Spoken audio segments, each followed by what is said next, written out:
church in the Ishpeming-Dagani area. It's Calvary Baptist. And it was several weeks ago that they reached out to our eldership and recognizing that they were going to need someone to fill pulpit for them this morning. And that's exactly where Caleb is this morning. He's ministering to Calvary Baptist in Dagani in the Word this morning. So just be remembering them, be praying for them. And it's a wonderful thing that as the Lord has equipped and brought our church forward, that we're able to minister to our sister churches throughout the UP and the area as well. That's a good thing. So just do remember to be praying for them in the midst of that. For as long as I have been a pastor at Bethany Baptist Church, Jeff and Tammy Koistra have been a part of that equation. That's something that I would only know Bethany of, as them being missionaries that our church has supported in the work and the ministry that they've been doing. It's exciting to see, and I know pastors' kids and missionaries' kids love attention, and I'm not going to do that, but I remember their kids as being little and growing up into young adulthood, and even as we've had one of them with us through college years, it's exciting. And here they are back again to report, just as Paul and Barnabas did, as they reported back to the church all that God has done in and through them. And there's been tremendous changes for them. I'm not going to let that cat out of the bag. They can tell us of the things that have been going on in their lives in the last couple years, and we're looking forward to and excited to hearing from both Jeff and Tammy. So come on down, guys. And they have beautiful feet, beautiful feet.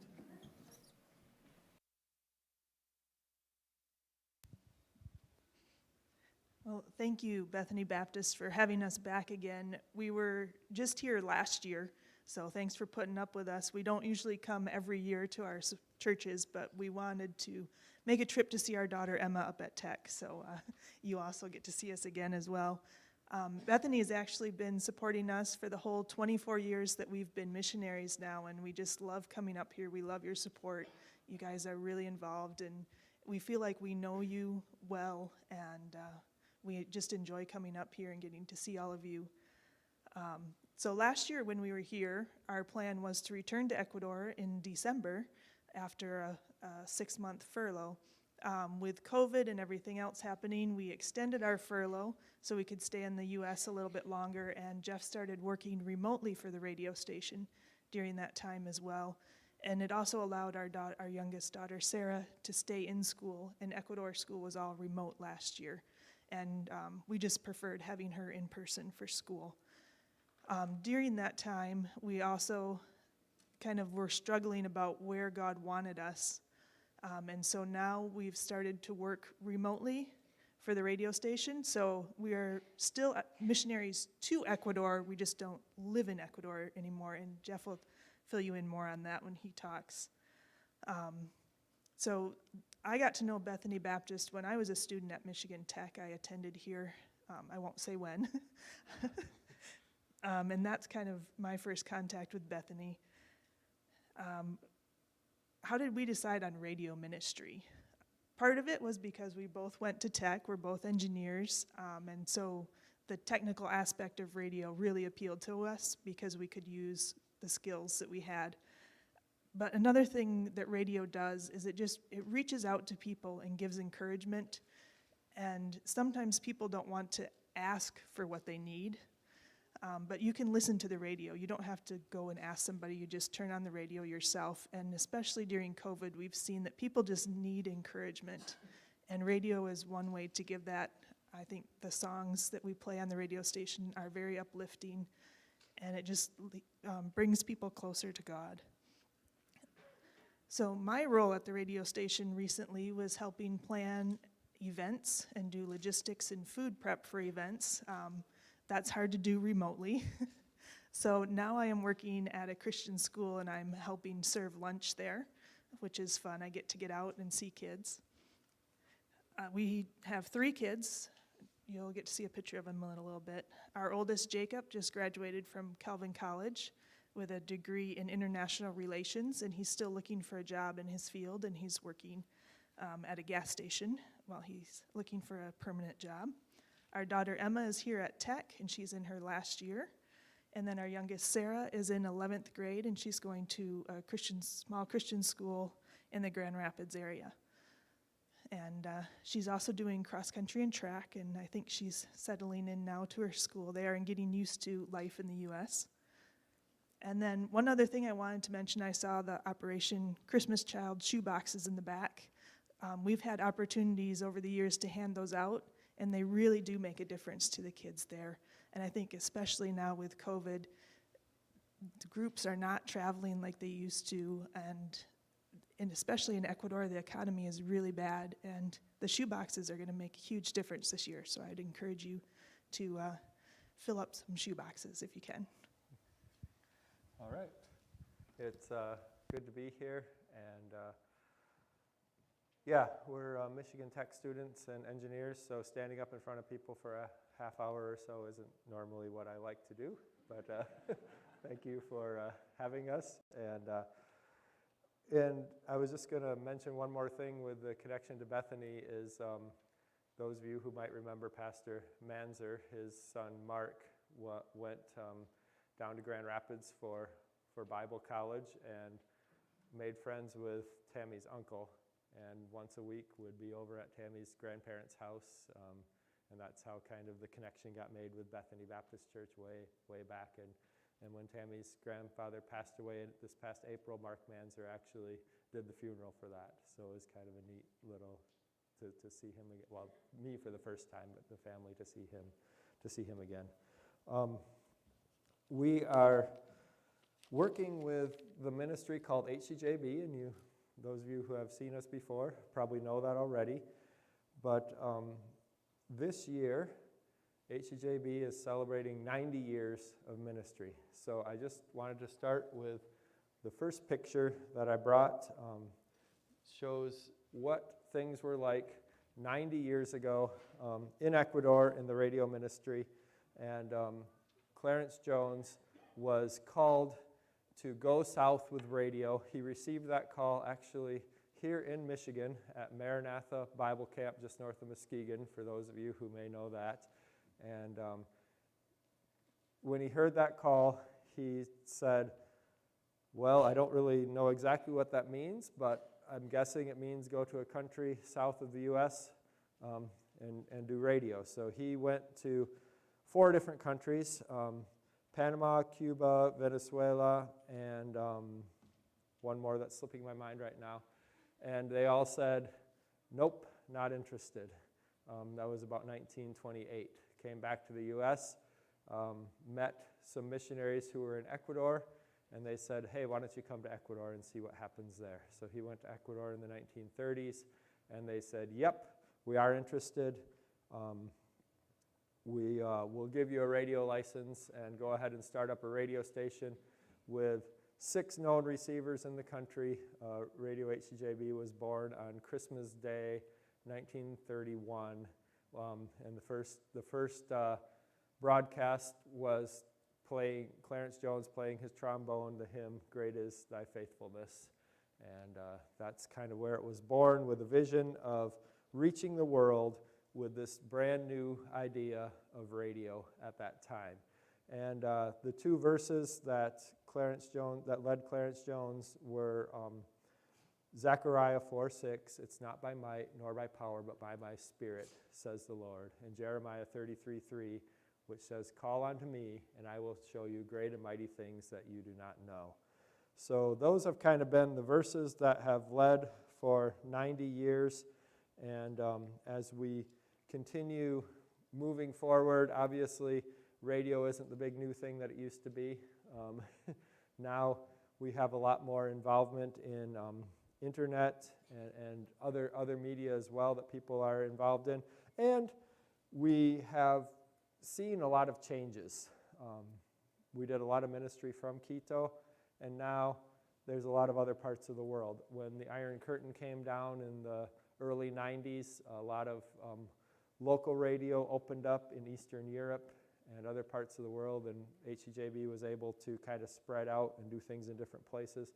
And since we've been at HCJB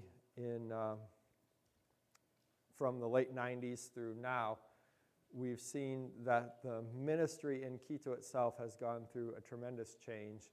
There's been actually a lot of downsizing. We're not the huge broadcaster going out to the whole world from there in all kinds of different languages like we were. But also it's been shift to nationalization and the ministry raising money locally.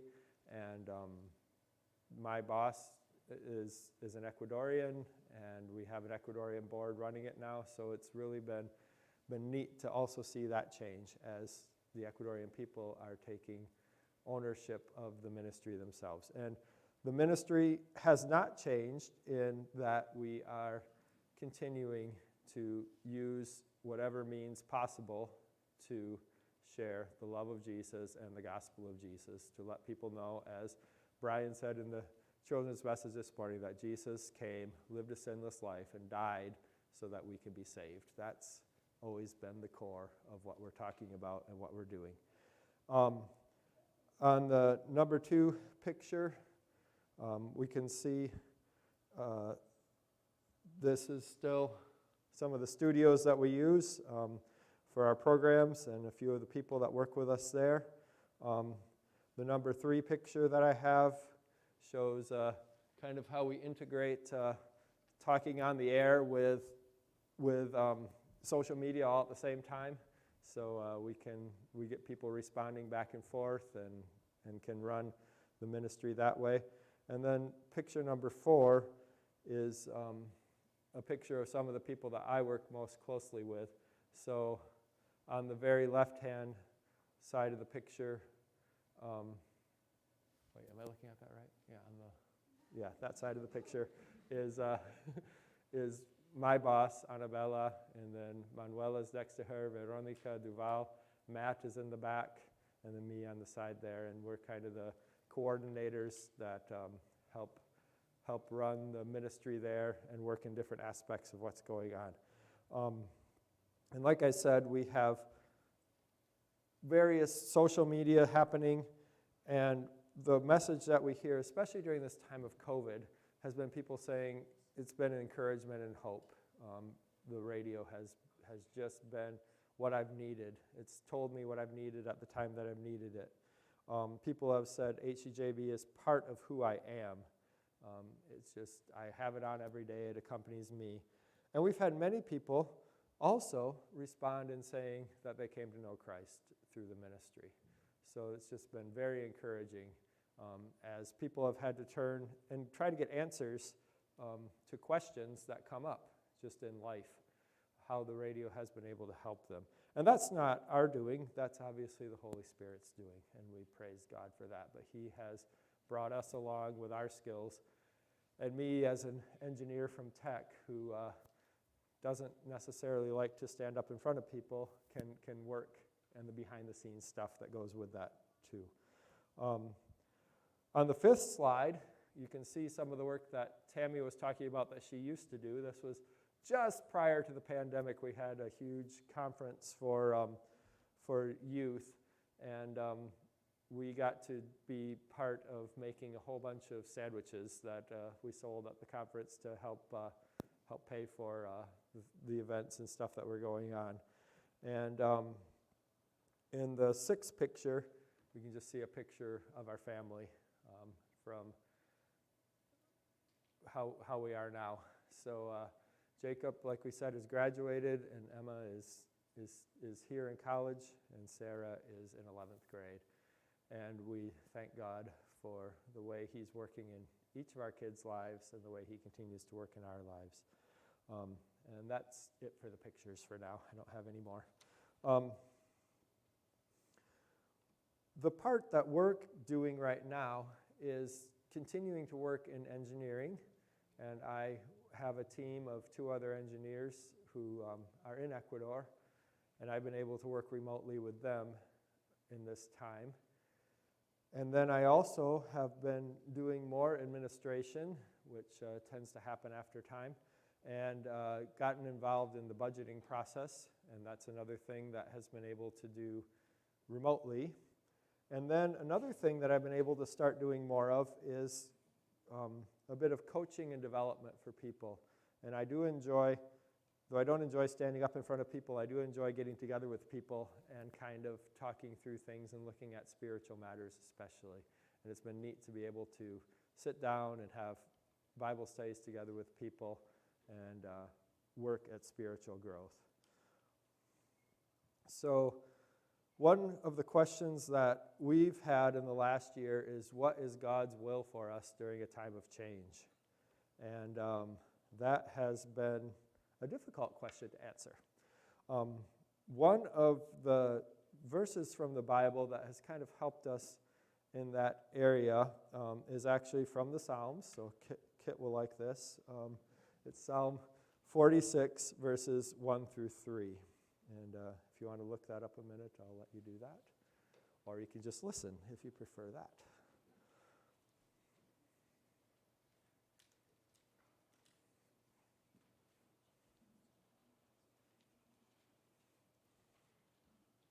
And the whole psalm is really good, actually.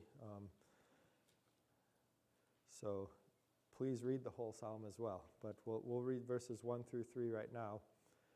It says, God is our refuge and strength, an ever-present help in trouble. Therefore we will not fear, though the earth give way, and the mountains fall into the heart of the sea, though its waters roar and foam, and the mountains quake with their surging. So this is a passage that has kind of been a comfort to us as we look around, and seems like the whole world has been in turmoil, maybe even a bit more than usual. It probably always is, but recently especially. And certainly in our lives, as we've felt that God was calling us away from Ecuador. And it wasn't something that we felt in the beginning of how it was working. So 24 years ago, when we went to the field, we were engineers. We were excited to work in the technical side of a ministry. We didn't know any Spanish, but we felt God calling us to go to Ecuador. We had gone to Michigan Tech. We had been part of InterVarsity Christian Fellowship. Tammy had attended Bethany Baptist Church. I had attended a different church. But we felt God calling us to use our engineering on the field. We went for a year to learn Spanish. We enjoyed the culture. We made some friends. Started out in Costa Rica, and then we ended up in Ecuador. And we kind of got put down into a ministry where our gifts could be used. And we felt God's calling kind of strongly at that time. People confirmed it, and yeah, God's calling us to do this, and this is where he seems to be leading. We definitely felt inadequate as well. I think when I first felt God's calling me to be a missionary, I thought, no, that's not me. I'm not the kind of person who could be a missionary. I don't have the spiritual qualifications to be a missionary. I struggle with things. I struggle with prayer. I struggle with just the sharing my faith openly, in words with other people. It's not something that I do incredibly naturally. So how could God be calling me to be a missionary? And yet God has walked with us the whole time. And so as we come to go to Ecuador in 1998 after a year of language school, then we got involved in the ministry, and everything kind of continued to change as time went on. So we started out really involved in engineering. We got a little bit involved in the computer programming side of things, and then management, and then budgeting, and then human resources, and logistics, and events, and all kinds of different things that we each got involved in. And God just kept changing things as time went on. And it was kind of interesting to see. And our kids were all born in Ecuador. They're all Ecuadorians, and they feel very at home there. And they grew up, and they started leaving. But we established lots of roots there. It became a familiar environment for us. It became our second home. And it's kind of like the idea of a plant being in a certain place, and it starts to put down roots. And as that happens, it feels good, and it feels comfortable, and it feels nice. And you start to make friends, and you start to impact people's lives as well. But things change. So in 2017 to 2018 or so, we kind of felt things changing in a bigger sense, because that was when our two oldest, first Jacob in 2017 and then Emma in 2018, graduated from high school, and both of them decided they're going to the U.S. to go to college, which makes sense. So as that process happens, it's kind of like a plant starting to get pulled out. And when you look at transition, you can look at it as there's a few stages that you end up going through. So you've been planted, you have your roots established, and then you start feeling this pulling out. And that kind of goes along with what the psalm is talking about here, about everything in the world kind of going crazy, but God is our refuge and strength. So as we lean in more to God, we see where he is guiding us. But it wasn't very obvious at that time. We kind of felt like, well, what's going on? Are we supposed to be staying here? Are we supposed to be going? And questions came up. And actually, in February of 2018, we said, we're going to take a month. We're just going to pray that God shows us what he wants us to do. And for that month, we said, we made a list of a few things that were high stressing for us in Ecuador. And we said, God, show us. If all these things just stay the same, then maybe we feel that you're leading us to leave. But if some of these things change, change one or two of these things, and then we know that you're calling us to stay. And he changed like 5 of the things. It's like, okay, well, I guess you're still calling us to stay. So at that time, we stayed in Ecuador, and we continued on with what we were doing. Then came 2020, and I think 2020 for all of us was kind of definitely an uprooting kind of year. And we had plans. We had plans for a team from Bethany in March of 2020 was going to be coming to visit us and do work alongside of us, and we were all excited about that. We had done all the previous work, and the team here had done all the previous work to come. I don't remember if it was around March 20th or something like that they were going to come. And as far as we were concerned, it was going to be a wonderful time, and it was all planned out, and then COVID hit. And just a few weeks before that, it had to be canceled. And we had plans after that in June of coming to the U.S. and having a slightly longer furlough time and have time to be with our college kids and so on.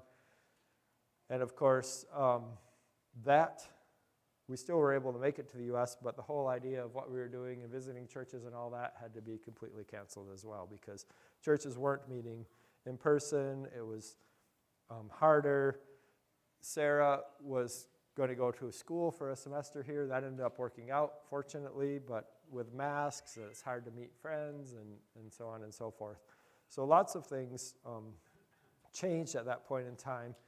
And I started being able to do remote work while we were on furlough, which I usually did. I would usually keep in contact with email and stuff like that, but remote work kind of became the norm for everybody during that time because nobody was going into the office. So that made an interesting change as well. And we were able to go also to a time of counseling and development for missionaries. And during that time, too, we met some people who kind of encouraged us to look at where is God leading us into the future and what's he doing. So all that stuff kind of came together, and it kind of created this sense of being unplanted, not knowing where we are or what we're going to be doing. And it kind of created the sense of kind of a fog, too, where you're kind of like, well, we're right here right now, but we don't see a whole lot around us. So we were praying and saying, God, can you show us? And we weren't feeling the clear call that God had given us at the beginning.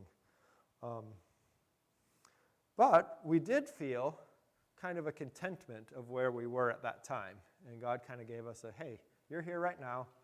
Just continue this for now.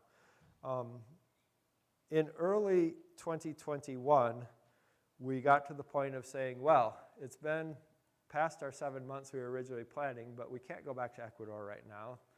School still isn't in person there, and the lockdown was quite severe still, and we thought that's not going to work.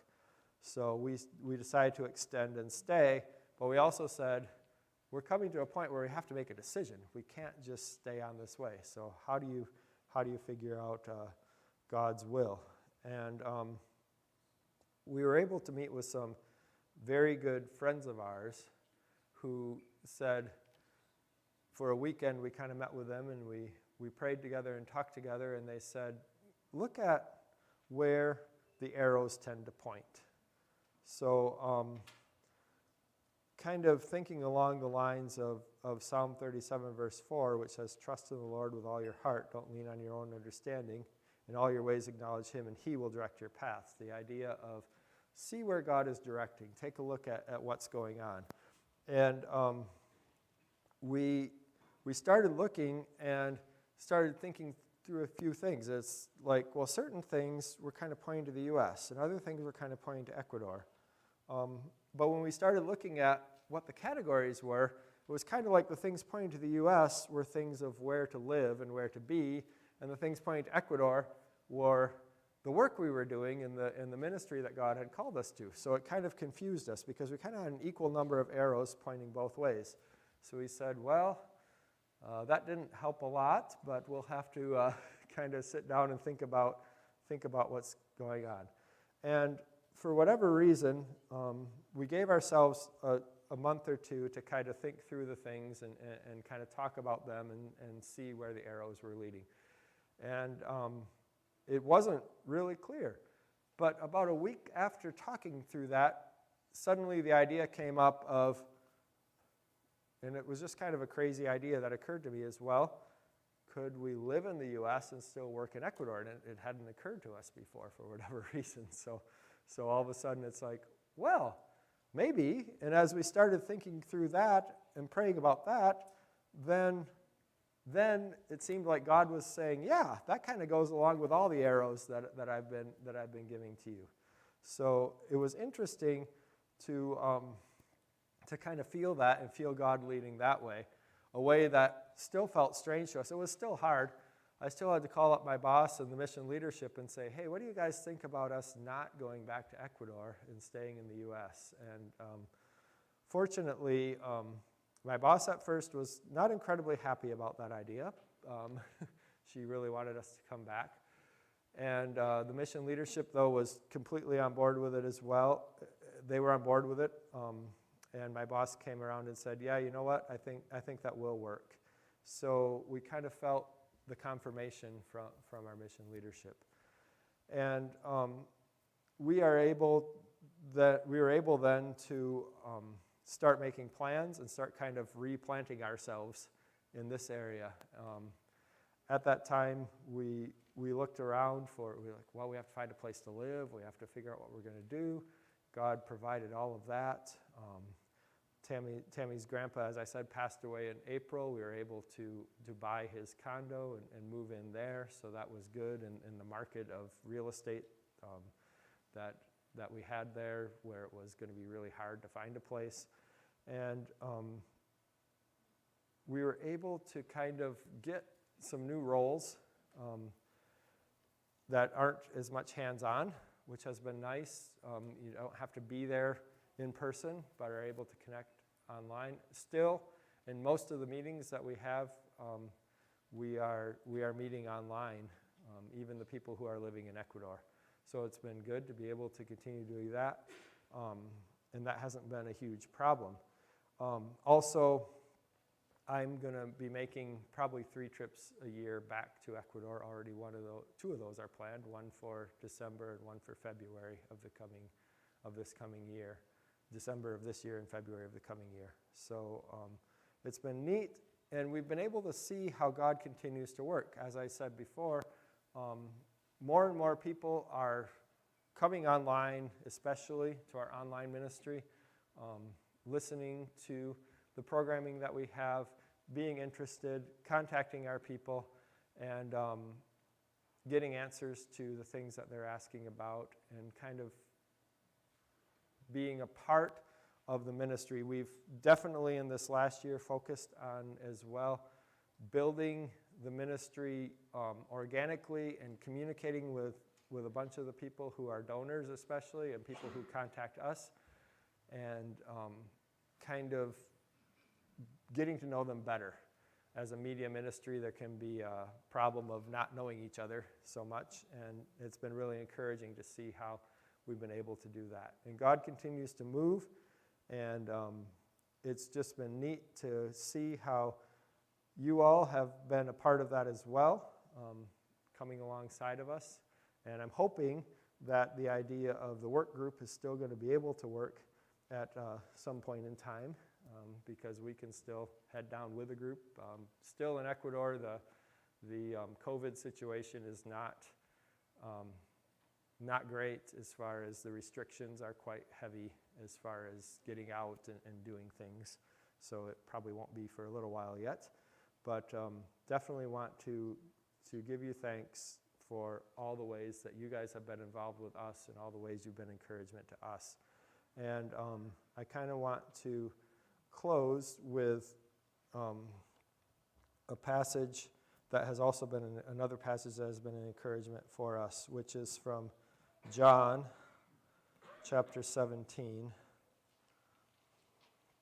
And this is the end of Jesus' prayer for his disciples, and it's the part that talks about us nowadays, the people who believe because of what the disciples did. So it's from verse 20 through verse 26. And this has been an encouragement because it talks about how we come together as one, and that's how the world will know that Jesus is the Son of God and that he is our way of salvation. So it says here, "My prayer is not for them alone. I pray also for those who will believe in me through their message, that all of them may be one, Father, just as you are in me and I am in you. May they also be in us, so that the world may believe that you have sent me. I have given them the glory that you gave me, that they may be one as we are one. I in them and you in me, so that they may be brought to complete unity. Then the world will know that you sent me and have loved them, even as you have loved me. Father, I want those you have given me to be with me where I am, and to see my glory, the glory you have given me because you loved me before the creation of the world. Righteous Father, though the world does not know you, I know you, and they know that you have sent me. I have made you known to them and will continue to make you known, in order that the love you have for me may be in them and I myself may be in them."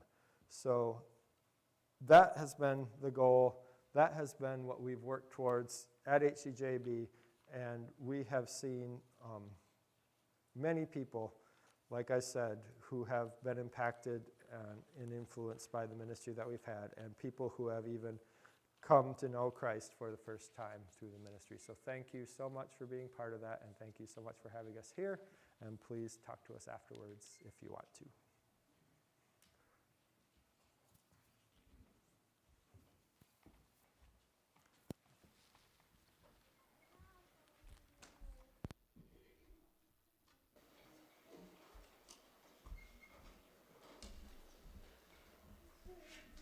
So I don't have a song from Psalm 46, but I have one that's pretty close.